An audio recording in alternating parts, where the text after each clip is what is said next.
Why do you think India is becoming a global talent capital for the world? And India's had a particular emphasis on, engineering, software, and turned out. You get an opportunity to invite 3 Indians for dinner. Well, I get to spend time with, some incredible people in India. And I got to work with Ratan Tata. I'm getting to work with all of these. You were to start something from zero in India today. Where would you put most of your time? And what the first step is?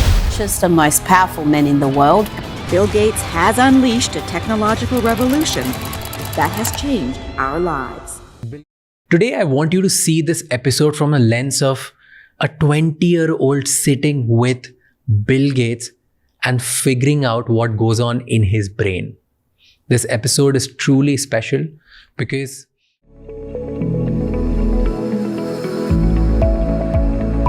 welcome on Figuring Out, sir. Well, you've come to India quite often. Tell me something that you've observed about India which a lot of people don't know about. Well, people probably, because they're here all the time, they probably don't recognize how much things have changed. And if you go away and come back, then you see, wow, the level of entrepreneurship and the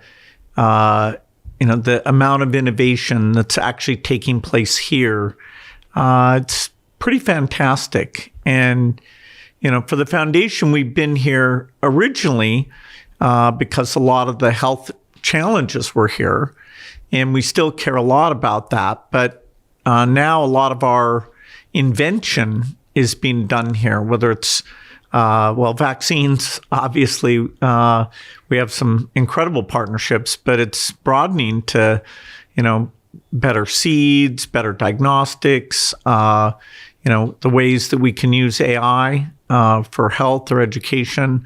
Connection with India goes all the way back to the Microsoft days when, we at first would hire people from India and bring them to the United States. And both the United States and India were kind of mad at us because we were taking, the smart people and moving them. And, then they came back here to India and created the Microsoft India work, which has, been absolutely fantastic.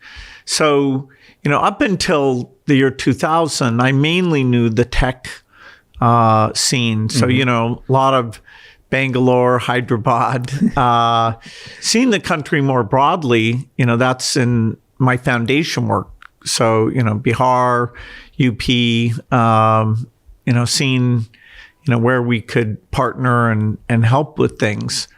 Why do you think India is becoming a global talent capital for the world? Do you think anything special here which is out there? Well, 20% of the world's people live here in India, and India's had a particular emphasis on, engineering, software, and turned out a lot of top people. And so when you get people like Sundar Satya, who are both great at engineering and at management, that's a magic combination. And, so they, these companies, are looking anywhere in the world to find that mix. And, so India's getting about its fair share of those top leadership positions. And, it partly comes from having great universities, not just the IITs, but starting with them, that's using the incredible talent that's here.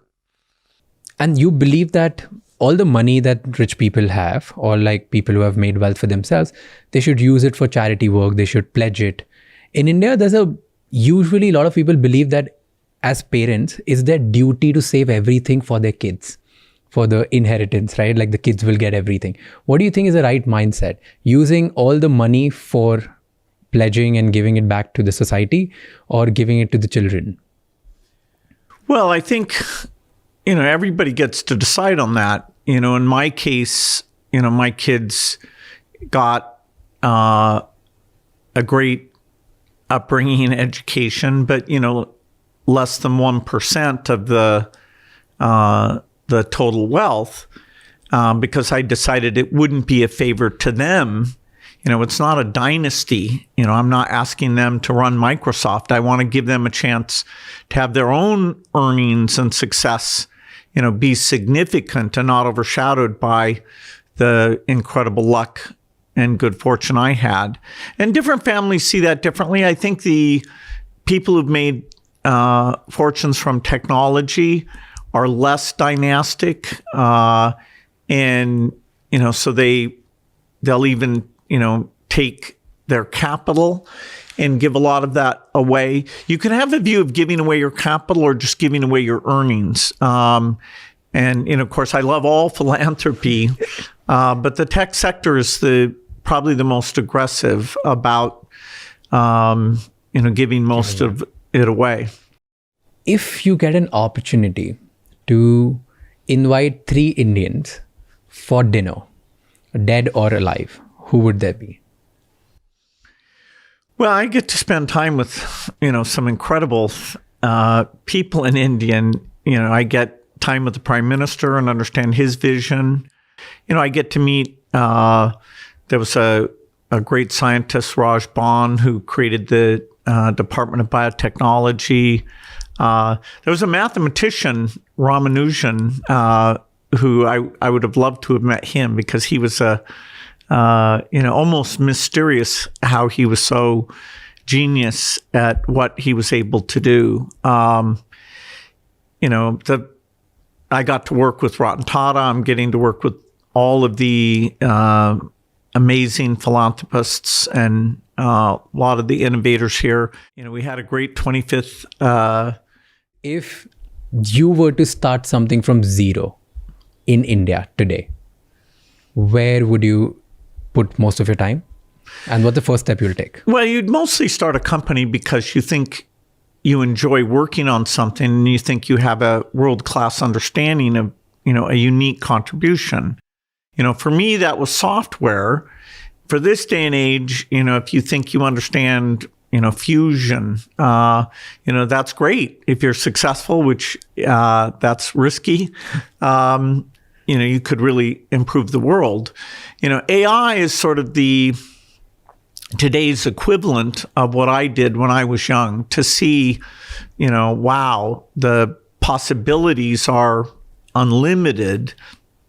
And so, I'd probably be doing one of these new AI companies if I was starting out today. Thank you so much for watching this episode till the end. Please let us know in the comments who are the next guests that you want to see on this show, because we are determined to get the best of the best minds from the world and provide you the maximum value. I'll see you next time. Until then, keep figuring out, and don't forget to share this episode with at least one person